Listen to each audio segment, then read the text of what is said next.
Let's talk about solving systems of equations using substitution. I've got just one example for us. In this system, we've got two linear equations. One of them, we know what y is. Y is 3x minus 1. Now, I don't know what that value is, but it is what y is equal to.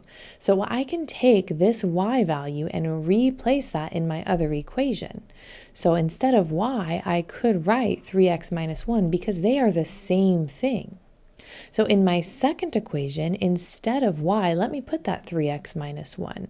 So now I have 4x minus 2 times y. But y is the same thing as 3x minus 1, so I can put that instead.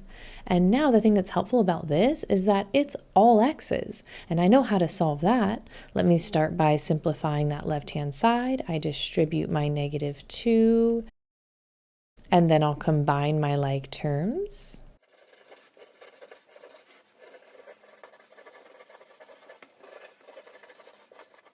So I was able to find that my x value is +2. So this is the x value where these two lines cross. So I can go back and plug this x value into either equation, and they will give me the same y value. So it doesn't matter which one I pick now, I just need to find y somehow.